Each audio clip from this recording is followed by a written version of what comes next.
Fala você que vai fazer o vestibular da UNEB, a gente está aqui hoje para comentar mais uma obra indicada e a gente vai de Cadernos Negros, Contos Afro-Brasileiros, volume 32. A gente vai aqui comentar mais um conto, lembrando que eu já fiz aqui a análise do conto número 1, presente no livro. Se você não viu, vou deixar aqui o link para que você veja.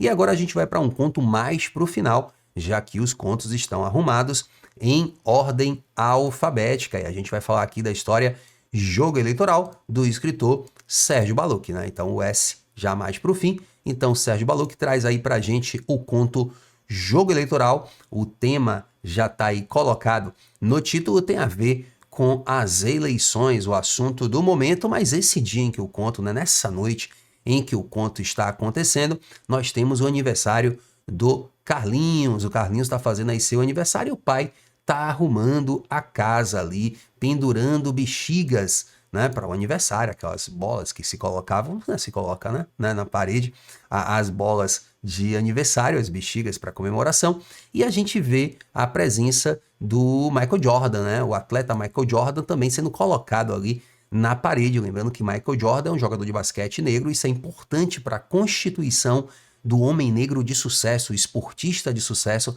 que está aí servindo de exemplo para o jovem Carlinhos, que tem tem as suas paixões no futebol e no basquete, né? A criança gosta dos esportes. Além do Michael Jordan, há uma referência que o tempo, né, não foi aí, digamos assim, generoso com o Sérgio Baluch, mas o Robinho, né, que a gente sabe que fez aí, cometeu o crime, e que o Sérgio Baluch coloca nesse momento como um jovem atleta do futebol, no qual se depositavam muitas esperanças de um craque do futebol. Então, o jovem Carlinhos tem seu referencial no Robinho, e no Michael Jordan a gente vai conhecendo, portanto, essa família que está aí na noite, né, que no conto vai acontecer, a noite de comemoração do aniversário. Mas como eu dizia, o grande momento é das eleições, a grande discussão é o calendário eleitoral. Todo mundo está se interessando pelas eleições para deputado, senador, presidente, governador, né? Os trabalhos da escola também vão falar dessa temática, e o jovem Carlinhos está curioso, né? Pô, a criança ali está começando a tomar contato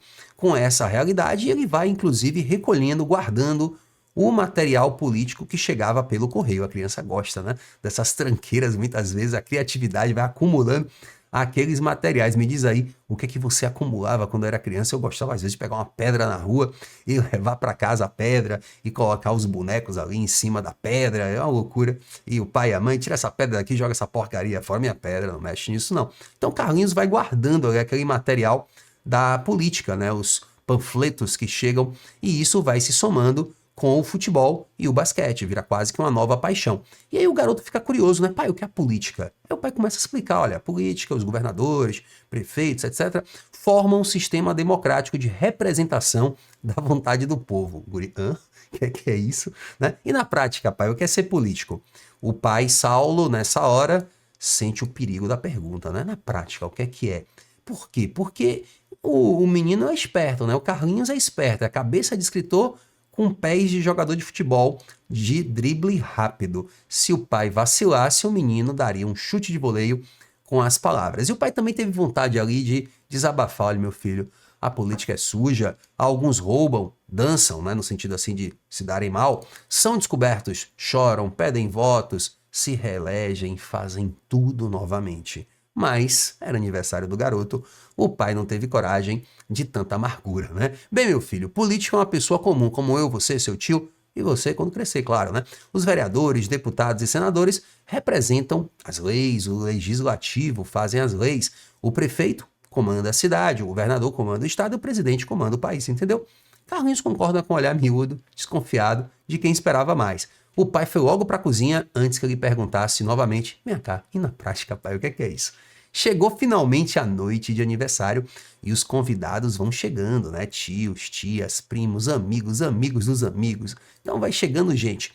Vão se acomodando onde cabe, né? Na cozinha, perto do tanque, a cerveja em cima da máquina de lavar, bolsas no quarto, e na sala tá rolando a novela. Lá, por sinal, na sala o espaço era disputadíssimo entre o sofá e os banquinhos porque sempre tem quem diga, olha, hoje é o último capítulo da novela, não quero perder, né? Os homens da família vão acumulando latinhas ali de cerveja e conversando sobre futebol, e mulheres, inclusive. E a cada chegada de familiares, a molecada saía correndo para avisar quem chegou, né?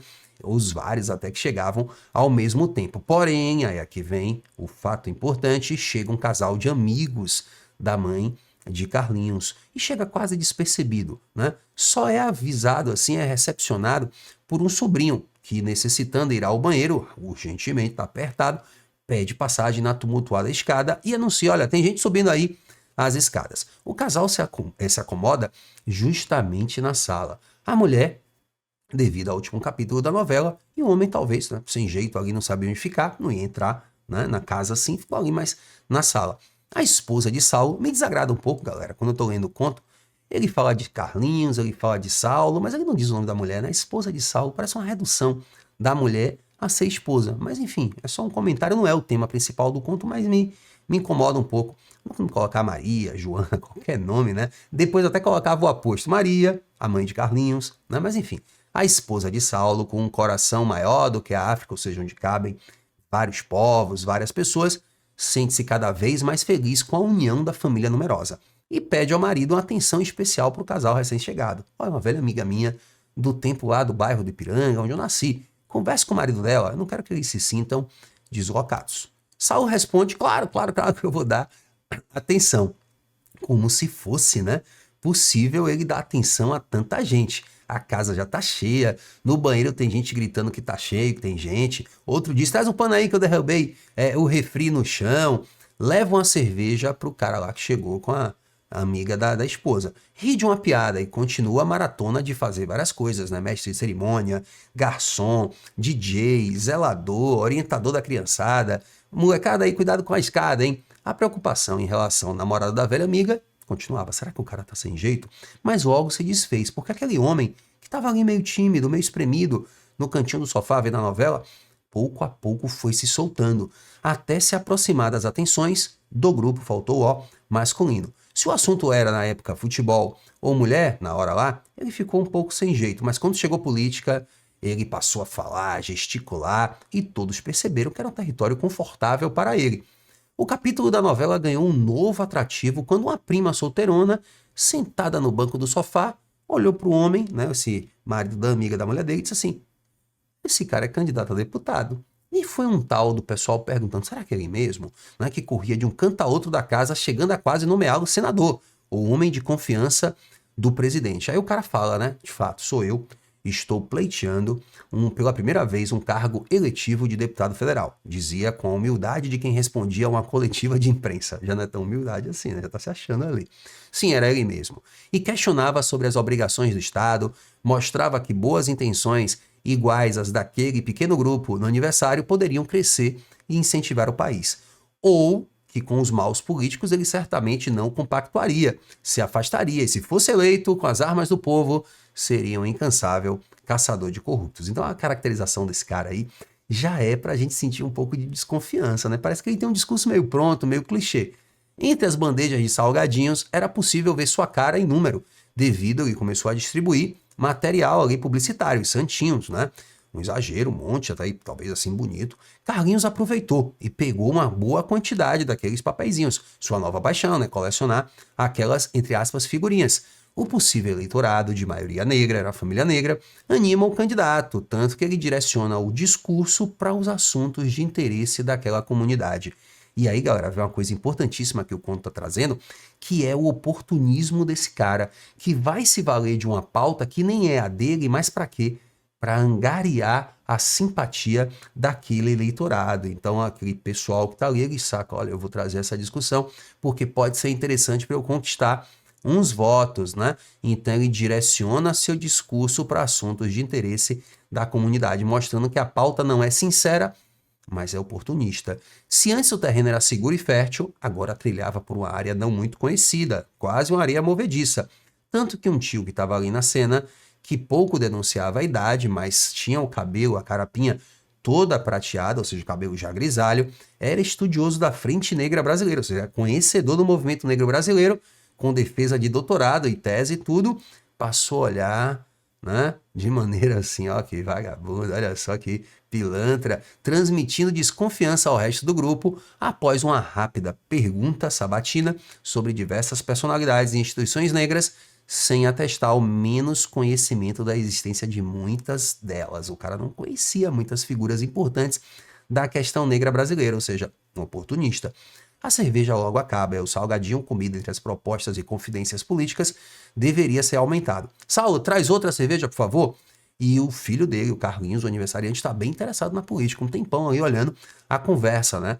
E aí ele vai fazer uma pergunta que é o motivo principal do conto. Ô, rapaz, né, moço, né? Tio, quantos estaduais compram um federal? E aí a galera fica chocada, né? Saulo, o pai, nem teve tempo de tapar a boca do garoto, repreendeu-o no meio da fala. Ouviu sem acreditar com a mão no congelador, em busca de uma cervejinha. Que é isso, menino? Grosseria, vai brincar, vai. Mas que juízo fazia o filho de Saulo, né? Santo não, tá, gente? De Saulo dos políticos. O candidato preferiu não responder e até falou que o menino parecia com Robinho. Certamente acreditaram que o menino fazia menção aos diversos escândalos que temperavam as conversas dos pais e amiguinhos. Ou pais de amiguinhos também podem ser, né? Ou talvez era aquela curiosidade infantil e, por que não, perversa, que não tem hora nem momento para disparar uma pedrada na vidraça do vizinho. E aí, gente, a grande sacada é essa ironia. O menino pergunta quanto vale quantos estaduais ou quantos federais compram estadual, e por aí vai, não lembro mais qual é a pergunta, no sentido de que quantas figurinhas de um podem comprar outra. O menino tem a inocência ainda, ele tá perguntando no jogo de trocar figurinha, no bafo de bater figurinha, quantos valem o outro, né? E a galera pensa na corrupção. Então, há um choque de interpretações, a gente pode dizer, que provoca a graça e a confusão do conto, né? Uma tia olha de soslaio, assim, de banda, para o Saulo pensando, né, rindo com os dentes sujos de salgadinho e parece dizer que falta de educação, isso é coisa que ouviu dos pais. Aí o guri continua, né? E quantos federais compram um senador? Ele fez que ia o Saulo, mas não foi, né? Voltou-se, o cara ficou na dúvida ali se respondia e pergunta novo disparate, reafirmando a total falta de educação. Quem não ouviu da primeira vez a pergunta do menino agora ficou tão interessado quanto quem ouvia pela segunda vez. A tia acrescenta, tão indelicado quanto o pai. E aí tem uma crítica também nessas reuniões familiares em que rola certa falsidade de parentes. Então essa tia com um riso malicioso e salgadinho na boca. E agora todos aguardavam a resposta do candidato, né? Para aquela disfarçatez com um convidado tão ilustre e que também servisse aos priminhos e amiguinhos que estavam atrás do Carlinhos aguardando a resposta, que tem que dar a resposta para educar essa garotada toda. Mas o homem se fez de rogado, talvez por educação para ganhar tempo, e perguntou sem direção. Como? Né? Não entendi. Rindo, pois havia entendido perfeitamente, diz o narrador. Aí o guri fala, né? O Carlinhos fala, o garoto fala.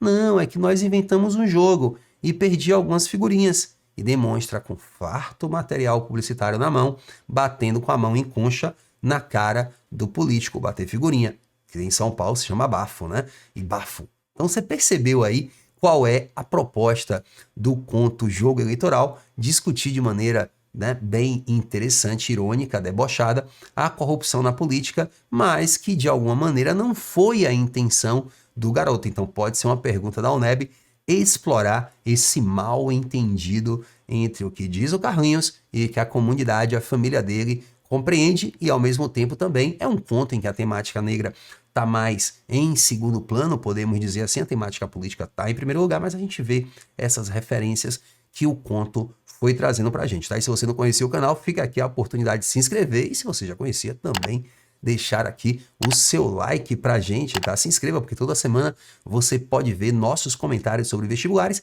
e sobre o Enem, tá bom? Mas não vai embora não, continue aqui comigo falando ainda de vestibular, o NEB, vamos comentar aqui, vamos conhecer, comentar outra obra indicada, que é o livro Dia Bonito pra Chover, da poeta baiana Lívia Natália. Clica aqui que eu tô te esperando.